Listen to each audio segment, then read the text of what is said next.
I am Rob. Hi, I'm Rob. And this is Ask Rob and Rob.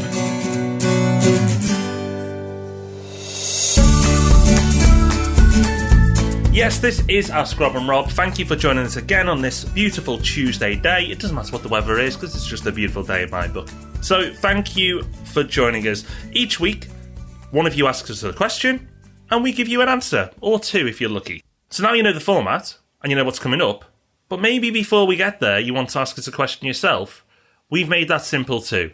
So, Rob, what have you got to do? Yep, do not be shy. It's very, very easy. All you got to do is pick up the phone and dial 013 808 00035. That's 013 808 00035.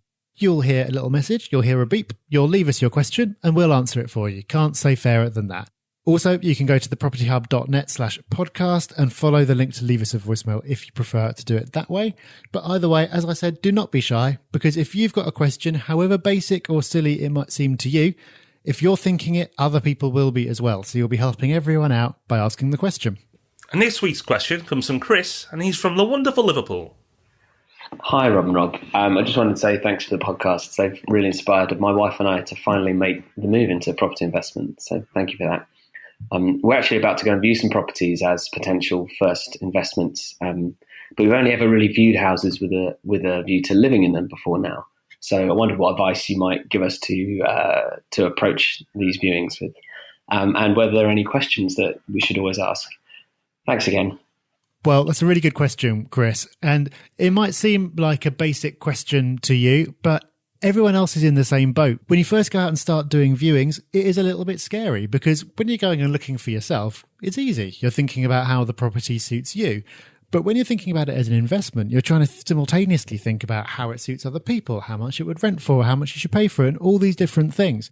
But there are a few things that you can do to get a lot more out of a viewing. It's really easy to walk away and go, oh, well, yeah, it was kind of nice, but will it work? Well, there's a few things you can do to make sure that you come away with clarity.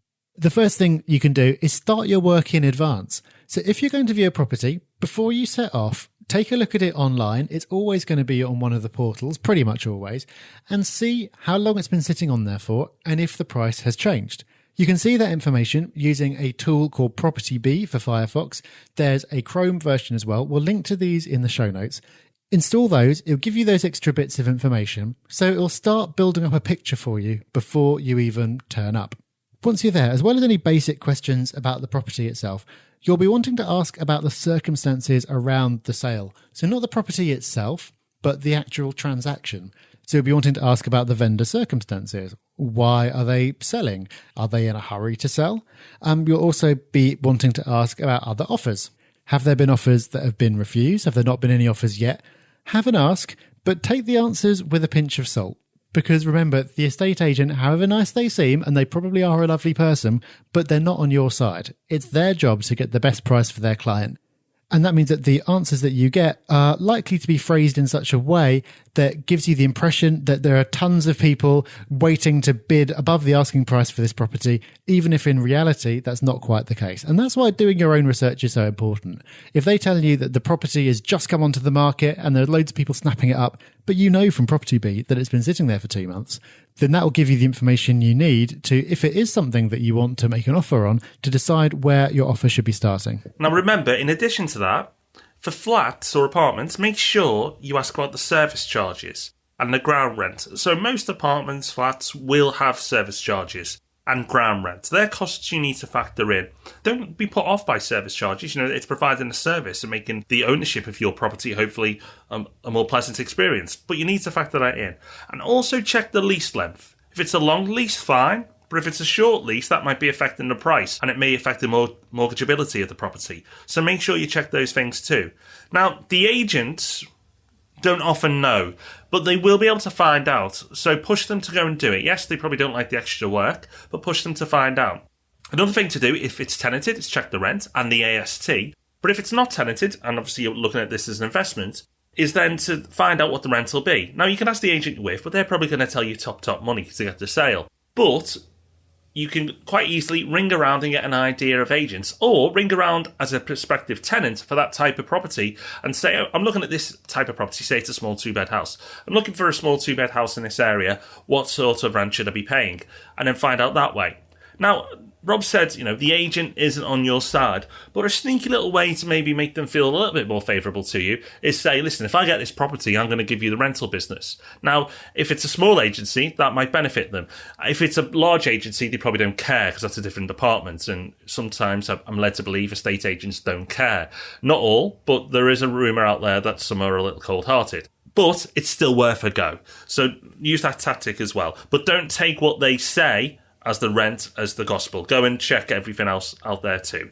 And remember, whatever you're told by the agent, go and back it up and check the details yourself. Remember, as Rob's already said, they're representing a seller. They want a sale. The temptation might be there to tell you whatever's necessary to get the deal done. So I think the important thing here is not to treat the viewing in isolation. Start out beforehand by finding out what you can. Then go along and find out what you can in person, and keep doing your research afterwards as well. If it's a property that's potentially interesting to you after you've seen it, keep on doing your research, ask other people and find out as many of the facts as you can.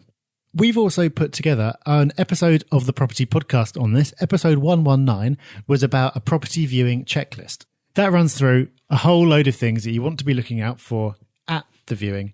You'll find a link to that episode in the show notes for the Ask Rob and Rob podcast, which are at thepropertyhub.net/property advice. Now, hopefully you've benefited from that advice, but if you'd like a little bit more intense, is that the right word? Certainly more concentrated form of advice from Rob and I and other switched-on investors, then you should be checking out the Property Summit. It only happens once a quarter, unfortunately, because Rob's such a jet setter, it's hard to get him back into the UK. But once a quarter, we have a room with just 16 investors who want to better themselves, put together a plan, a strategy, and execute it, and build a network. If you'd like to join us for the next one, text SUMMIT, that's SUMMIT, a space, then your email, to 88802. So that's SUMMIT, your email, and text it to 88802, and we'll be in touch.